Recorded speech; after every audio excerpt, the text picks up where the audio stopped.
Le problème initial, effectivement, c'est la surfréquentation des montagnes telles que l'Everest, parce qu'il y a le prestige de cette montagne et qu'il y a trop de monde qui veut y aller en même temps.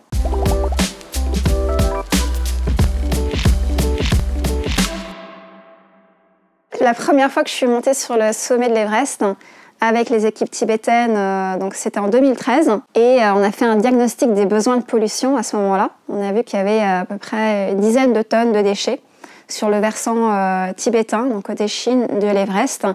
Et donc il y avait un vrai besoin derrière de mener des opérations de nettoyage. Déjà, il faut savoir que les Tibétains, ça leur serait même pas venu à l'esprit de gravir une montagne aussi haute pour juste atteindre son sommet. Ça n'a aucun intérêt pour eux. Donc les expéditions, en fait, c'est un mode de pensée occidental qui veut en fait être plus fort qu'aller au sommet de la montagne et aller à l'assaut d'un sommet, etc. Donc c'est vraiment toute une mentalité qui peut être aussi destructrice finalement. Le fait qu'il y ait de plus en plus de logistique, de mise en place d'un confort matériel sur la montagne, fait qu'en fait c'est difficile de redescendre tout ce qui a été monté pour répondre à ces exigences de qualité de confort de plus en plus élevées. De plus en plus de nourriture, on amène de plus en plus d'ustensiles de cuisine ou de recharge de gaz pour faire des réchauds en fait, pour aller sur les camps d'altitude.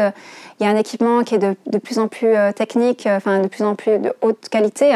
Et donc de plus en plus de toiles de tentes. Chacun en fait a sa propre tente, donc ça fait beaucoup de tentes là-haut. Le premier point, c'est déjà de motiver les troupes sur des camps assez hauts en altitude, à 6500 mètres. C'est là où il y a le plus de déchets, pour donner à chacun des sacs vides pour ramasser les déchets. Ensuite, il faut avoir les yaks qui arrivent au bon moment pour redescendre les sacs de déchets. Les conditions sont quand même extrêmes. Il faut imaginer, on est vraiment sur un glacier, c'est que du vent, c'est que de la pierre. À partir de 7000 mètres, très concrètement, là, pour redescendre les déchets, il n'y a plus les yaks, il n'y a plus que les hommes en fait, qui peuvent porter les sacs remplis de déchets. Et chaque kilo de déchets redescendus est rémunéré, donc est pesé à 6500 mètres. Et donc ça s'appelle cash for trash, parce que c'est les personnels professionnels de la montagne, des Sherpas tibétains ou népalais, des porteurs. Généralement, ils partent avec des charges pour monter des tentes, des bouteilles d'oxygène, etc., en haute altitude. Et comme ils redescendent à vide, ils redescendent les déchets dans leur sac qui leur permet d'avoir 20 kilos à peu près à chaque fois 20 kilos de déchets. C'est énorme en fait à porter sur son dos. Ça c'est vrai pour 7000 mètres, c'est vrai pour 7900 mètres et c'est vrai pour 8300 mètres. C'est les 3 derniers camps juste avant le sommet. C'est là où il y a beaucoup de déchets parce que à cette altitude, c'est tellement difficile en fait de survivre que plus personne n'a envie de se concentrer sur la conscience écologique. C'est plutôt la survie là. À ce moment-là, c'est redescendre le plus vite possible pour survivre. Quand on est à 5200 mètres au camp de base, ce sont les camions qui viennent en fait récupérer tous les sacs de déchets et qui les ramènent sur les différentes décharges en fonction qu'ils soient recyclables ou non recyclables. Donc en 4 ans, on a redescendu les 10 tonnes de déchets qui avaient été anticipés, qu'il fallait redescendre. Et donc moi, ça m'a permis de faire 3 expéditions complètes jusqu'au sommet de l'Everest. J'ai aussi remarqué qu'il y avait beaucoup de cadavres en fait juste en dessous du sommet, donc entre 8003 et 8848.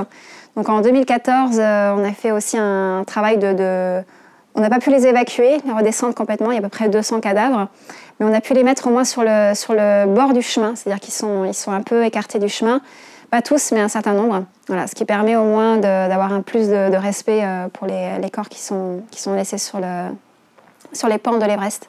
Sur le versant tibétain de l'Everest, il y a beaucoup moins de fréquentation que sur le versant népalais au sud, où on voit en fait les alpinistes à la queue leu, parfois 1000 essayer sur une saison, pas 1000 d'un coup, aller au sommet d'Everest.